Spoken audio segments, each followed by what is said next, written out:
लाडक्या बहिणींनो, आज थोड्याच वेळात जानेवारीचे 1500 जमा होणार. 5 मिनिटांपूर्वीच मुख्यमंत्र्यांनी दिले बँकांना आदेश. आता कोणत्याही क्षणी बहिणींना मेसेज येणार.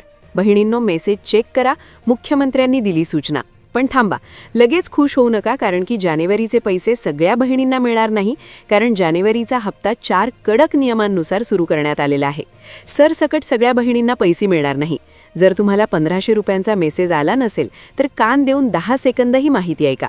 कारण की तुम्ही जर हे 4 नियम पाळले नाही आणि जर हे एक कागदपत्र अंगणवाडी सेविकांकडे लगेच जमा केलं नाही तर तुम्हाला जानेवारीचे 1500 तर मिळणार नाहीतच, पण तुम्हाला इथून पुढे लाडकी बहीण योजनेतून कायमस्वरूपी बाद करण्यात येणार आहे. लक्षात घ्या, 18 फेब्रुवारीला जानेवारीच्या निधी वितरणासाठी GR सरकारने दिला होता आणि त्या GRमध्ये लाडक्या बहिणींसाठी 4 नियम सांगितले होते. पहा, GR आला, पैसे येणार असे व्हिडिओ तुम्ही पाहिले असतील. पण त्या GRमध्ये जे 4 नियम सांगितलेले आहेत ते 4 नियम तुम्ही कुठेच पाहिले नसतील. हे 4 नियम पहिल्यांदाच लावण्यात आलेले आहेत. पहा, पूर्वीचे नियम वेगळे असायचे. पूर्वी 4 चाकी गाडी किंवा कोणी सरकारी नोकरीला असला की लाभ बंद व्हायचा. पण आता तसं होणार नाही. त्या GRमध्येच लिहिलंय, ज्यांच्या घरामध्ये आता TV आहे, फ्रीज आहे, मोटरसायकल आहे, अशा प्रकारच्या बहिणींना देखील आता प्रॉब्लेम होऊ शकतो. पहा, तुमचे हक्काचे 1500 रुपये कायमचे बंद होऊ शकतात, कारण की या GRमध्ये अटी टाकण्यात आल्या आहेत. त्या अटी बहिणींना माहिती नाहीयेत आणि त्या अटींमुळेच बहिणी आता अपात्र होणार आहेत. पहा, जवळपास 86 लाख महिला अपात्र करण्याची जी आहे ती कारवाई आता सुरू झालेली आहे. आता जर तुम्हाला अपात्र व्हायचं नसेल तर ते एक कागदपत्र आहे. ते कागदपत्र तुम्ही लवकरात लवकर अंगणवाडी ताईंकडे द्यायचं आहे. ते जर तुम्ही दिलं तर आणि तरच तुम्हाला पैसे मिळणार, अन्यथा एकही रुपया तुमच्या खात्यात जमा होणार नाही. पहा, तसंच ज्या बहिणींचे पैसे मागचे अडकले आहेत, म्हणजे डिसेंबरचे, नोव्हेंबरचे, सप्टेंबरचे, ऑक्टोबरचे, तेही पैसे मिळणार नाहीत. आणि जर हे कागदपत्र तुम्ही लवकरात लवकर जमा केलं नाही, जर तुम्ही या 4 नियमात बसले नाही, तर तुमचे मागचे पैसे देखील वसूल होऊ शकतात. पहा, सरकारने हा अचानक निर्णय घेतलेला नाही, तर हा निर्णय 18 फेब्रुवारीलाच घेतलेला आहे. पण बहिणींना हे कुठेच पाहायला मिळाले नाही. बहिणींनी फक्त पाहिला हप्ता सोडणार आहे, निधी मंजूर झालाय, असं झालंय. पण पहा, नुसता निधी मंजूर झालाय हे पाहून चालणार नाही. कोणते 4 नियम आहेत, त्याचं पालन कसं करायचं आणि ते महत्त्वाचं कागदपत्र जे अंगणवाडी ताईंकडे सगळ्यांना जमा करायचं आहे, ते कार्ड कोणतं आहे, ते कोणतं कागदपत्र आहे की ते जमा केल्याशिवाय हप्ते जमा होणार नाहीत, हे तुम्हाला जाणून घ्यावंच लागेल. पहा, 86 लाख महिलांच्या खात्यावर कुठलाही मेसेज येणार नाही. 86 लाख महिलांचे पैसे बुडणार आहेत, हे जवळपास आता फिक्स झालंय. मग त्या 86 लाख महिलांमध्ये तुमचं नाव जर जाऊ द्यायचं नसेल, तुम्हाला जर पात्र व्हायचं असेल, तर तुम्ही हा व्हिडिओ पूर्ण पहा. लक्षात घ्या, हा तुमचा तोटा थोडा नाहीये. 1500 रुपये एका महिन्याचे म्हणजे एका वर्षाचे 18,000 रुपये आणि 5 वर्षाचे 90,000 रुपये, म्हणजे तुमचं 90,000 रुपयांचं नुकसान होणार आहे आणि मागचे पैसे देखील तुमचे वसूल केले जाणार आहेत. तर लक्षपूर्वक ही तुम्ही माहिती पाहिली पाहिजे. आजच्या व्हिडिओमध्ये आपण पाहणार आहोत की जानेवारीचा हप्ता आता कोणत्या जिल्ह्यात सोडला गेलाय, कोणते 4 नियम तुम्हाला पाळायचे आहेत. पहा, 4 नियम हे खूप महत्त्वाचे आहेत. यातला एक नियम आधार कार्डच्या संदर्भातला आहे, तर दुसरा नियम हा तुमच्या बँक खात्याच्या संदर्भातला आहे. प्रत्येक महिलेने बँक खाते काढले आहे आणि बँक खात्याला आधार कार्ड हे प्रत्येक महिलेकडे आहे. तिसरा नियम हा पॅन कार्डचा आहे. चौथा नियम जो आहे तो रेशन कार्डचा आहे. अशा प्रकारचे नियम आहेत. आणि 5वा नियम हा सगळ्यात भयानक आहे. 5वा नियम हा कागदपत्राचा आहे आणि ते कागदपत्र तुम्हाला सगळं काम सोडून पहिलं अंगणवाडी सेविकांकडे जमा करावं लागेल. तर लक्षपूर्वक ही माहिती तुम्ही पाहिली पाहिजे. पहा, या गोष्टीला अजिबात हलक्यात घेऊ नका. कालपर्यंत वेगळ्या गोष्टी होत्या, आजपासून वेगळ्या गोष्टी, कारण की हप्ता सुरू झालाय. हप्ता आज सकाळीच सुरू करण्याचे आदेश मुख्यमंत्र्यांनी दिले आहेत. चेकवर सही झालेली आहे आणि तुम्हाला माहितीये, एकदा का चेकवर सही झाली, बँकेकडे एकदा पैसा आला की बँक फक्त एक बटन दाबते आणि सगळ्या महिलांच्या खात्यावर पैसे येतात. फक्त सरकारच्या माध्यमातून कोणत्या जिल्ह्यात पैसे सोडायचे आहेत हे सांगितलेलं असतं. मग आजचे कोणते जिल्हे बँकांना सांगितले आहेत त्याची यादी तुम्हाला देणार आहे. कोणत्या महिलांनी आज वाट पाहायची आहे आणि कोणत्या महिलांनी आज वाट पाहायची नाहीये. अन्यथा तुम्ही नुसता मोबाईल चेक करत बसाल, फोन पे, गुगल पे चेक करत बसाल आणि तुम्हाला पैसे येणार नाहीत. हे तर तुम्हाला सांगतोच की आजचे जिल्हे कोणते, पण कोणत्या 4 नियमात तुम्हाला बसावं लागणार आहे, कोणत्या 4 नियमांचं पालन करावं लागणार आहे आणि कोणतं महत्त्वाचं कागदपत्र लवकरात लवकर जाऊन तुम्ही अंगणवाडी ताईंकडे जमा करावं लागेल. तर लक्षपूर्वक ही माहिती तुम्ही पहा, कारण की तुमचा लॉस हा खूप मोठा आहे. पहा, ते कागदपत्र आणि 4 नियम हे पाहिल्याशिवाय व्हिडिओ अजिबात बंद करू नका, कारण की माहिती आम्ही नाही तर त्या GR मधूनच सांगतोय. जो GR फक्त लोकांनी वरवर बघितला आणि वरवर माहिती ऐकली. न्यूज चॅनलला फक्त ऐकलं की 1,500 येणार, 3,000 येणार, कुणी कुणी म्हटलं 6,000 येणार. पण लक्षात घ्या, एकही रुपया येणार नाही जोपर्यंत तुम्ही हे कागदपत्र देणार नाही. खुद्द मुख्यमंत्र्यांनी काल रात्री झालेल्या कॅबिनेट बैठकीत केवायसीच्या कामाचा आढावा घेतला. त्या तपासणीत असं दिसलं की अर्ध्यापेक्षा जास्त महिलांची केवायसी अजूनही बाकी आहे आणि ज्यांनी केली आहे त्यांच्या माहितीमध्ये मोठ्या चुका सापडल्यात. यामुळे ज्या महिलांच्या केवायसीमध्ये चुका आहेत त्यांचे पैसे थांबवले जाणार आहेत. तसंच ज्यांचं काम अजून बाकी आहे त्यांच्यासाठी मुख्यमंत्र्यांनी कडक इशारा दिलाय.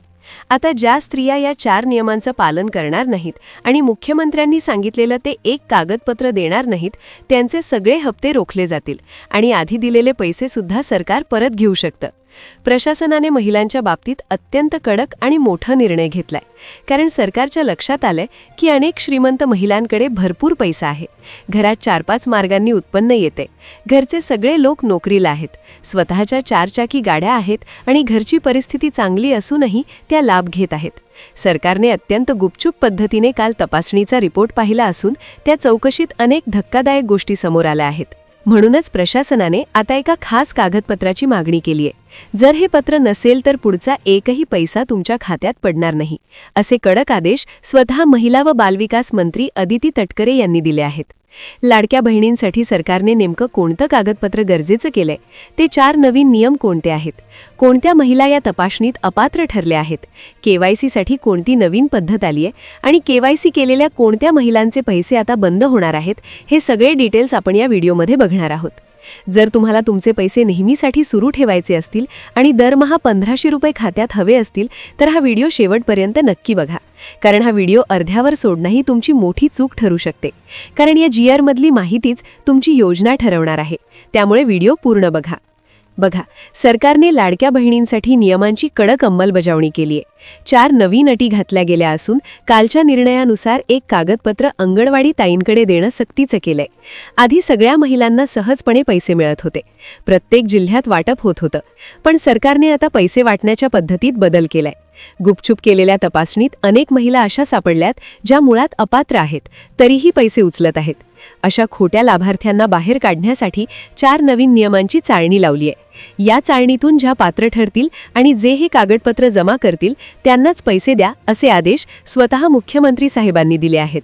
लाडकी बहीण योजनेवर सरकारचा खूप पैसा खर्च होत होता, खूप निधी वाटावा लागत होता आणि हा खर्च कमी ठेवण्यासाठी आता लाभार्थ्यांची संख्या कमी करण्याचं प्लॅनिंग केलंय. सुरुवातीला महिलांची संख्या खूप मोठी होती आणि आजवर सर्वांना पैसे दिले गेले, पण आता नवीन अटी लावून तुमची पात्रता सिद्ध करण्यासाठी अंगणवाडी ताईंकडे कागदपत्र मागितलं आहे. आता आपण एकामागून एक ते 4 नियम कोणते आहेत आणि ते कसे लागू होतील हे सगळ्यात आधी जाणून घेऊया. त्यानंतर कागदपत्र कशी जमा करायची, कुठून आणायची आणि लाभ चालू ठेवण्यासाठी नियमांचं पालन कसं करायचं हे मी तुम्हाला सविस्तर सांगणार आहे. सगळ्यात आधी आपण नियमांकडे वळूया. सरकारने जे 4 नवीन नियम आणि कागदपत्रे अनिवार्य केली आहेत त्यातील पहिल्याच नियमात 70% महिला अडकण्याची भीती आहे. पहिला नियम आधार कार्डशी संबंधित असून नावात किंवा जन्मतारखेत चुका असल्यास पैसे थांबवले जातील. दुसरा नियम रेशन कार्डचा असून कुटुंबातील प्रत्येक सदस्याची केवायसी रेशन दुकानात जाऊन करणं बंधनकारक आहे. तिसरा नियम पॅन कार्डचा आहे. पॅन आणि आधार लिंक असल्याने तुमच्या आर्थिक व्यवहारांवरून सरकार पात्र अपात्रतेचा निर्णय घेणार आहे. चौथा आणि सर्वात महत्त्वाचा नियम बँक खात्याचा आहे. जर बँक खाते आधारशी लिंक नसेल किंवा खात्यात व्यवहार नसेल तर चालू हप्ता तर जाईलच, पण जुन्या पैशांची वसुलीही होऊ शकते. केवायसीसाठी सरकारने मुदतवाढ दिली असली तरी अनाथ, विधवा किंवा परित्यक्ता महिलांना कागदपत्रांची अडचण येत होती. अशा महिलांनी पतीचा मृत्यू दाखला, घटस्फोटाचे कागदपत्र किंवा अनाथ असल्याचं प्रमाणपत्र अंगणवाडी ताईंकडे जमा करणं आवश्यक आहे. लक्षात घ्या, केवळ फॉर्म भरून किंवा कागदपत्र देऊन काम संपत नाही. तुमच्या बँक खात्याचे लिंकिंग स्टेटस ॲक्टिव्ह असणं सर्वात महत्त्वाचे आहे. अन्यथा सरकार तुम्हाला कायमस्वरूपी अपात्र ठरवू शकते. त्यामुळे ही माहिती गांभीर्याने घेऊन तातडीने कार्यवाही करा. बहिणींनो, आता जे मी तुम्हाला सांगणार आहे ते ऐकून कदाचित तुम्हाला धक्का बसेल, पण हे सत्य आहे. 18 फेब्रुवारीच्या GR मध्ये स्पष्टपणे लिहिलं आहे की ज्या महिलांचे आधार कार्ड त्यांच्या बँक खात्याशी DBT साठी लिंक नाही त्यांचे पैसे कायमचे थांबवले जाणार आहे. नुसतं आधार लिंक करून चालणार नाही, ॲक्टिव्ह असायला हवं. अनेकांना वाटते की माझे हप्ते आलेत म्हणजे पुढचे पण येतील, पण सरकारने आता फिल्टर लावायला सुरुवात केली आहे. 86 लाख महिलांची यादी तुमचं नाव आहे की नाही हे कसं ओळखायचं? जर तुम्हाला आज संध्याकाळपर्यंत मेसेज आला नाही तर समजून जा की तुमच्या अर्जात काहीतरी त्रुटी आहेत. आता लगेच कमेंटमध्ये सांगा की तुमचा डिसेंबरचा हप्ता मिळाला होता का? कारण ज्यांना डिसेंबरचे पैसे मिळाले नाहीत त्यांना जानेवारीचे 1500 मिळणं आता कठीण झाले. आता वळूया त्या सर्वात महत्त्वाच्या एका कागदपत्राकडे, ज्याच्याशिवाय अंगणवाडी सेविका तुमचा पुढे रिपोर्ट पाठवणार नाहीत. बहिणींनो, हे कागदपत्र तुमचं अपडेट प्रमाणपत्र, उत्पन्न प्रमाणपत्र किंवा तुमचं रेशन कार्ड KYC पावती. सरकारला आता हे पाहायचं आहे की तुमच्या कुटुंबात उत्पन्न 2.5 लाखांच्या आतच आहे ना? कारण अनेक महिलांनी फॉर्म भरताना जुने दाखले दिले आहेत. आता तुम्हाला एक हमीपत्र सेल्फ डिक्लेरेशन लिहून द्यायचं आहे की माझ्या घरात कोणीही टॅक्स भरत नाही आणि माझ्या नावावर मोठी 4 चाकी गाडी नाही. लक्षात घ्या, मुख्यमंत्री महोदयांनी स्पष्ट केले आहेत, चुकीच्या लाभार्थ्यांकडून पैसे वसूल करा. जर तुम्ही अपात्र असूनही पैसे घेत असतील तर सरकार तुमच्या खात्यातून ते पैसे परत काढून घेऊ शकते. त्यामुळे ही माहिती हलक्यात घेऊ नका. बहिणींनो, तुमचा एक छोटासा निष्काळजीपणा तुमच्या हक्काचे 1500 रुपये बुडवू शकतो.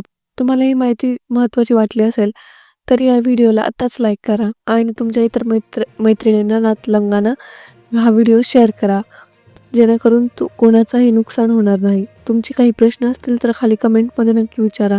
मी प्रत्येक कमेंट वाचून तुम्हाला उत्तर देण्याचा प्रयत्न करेन. चॅनलला अजून सबस्क्राईब केलं नसेल तर करून ठेवा.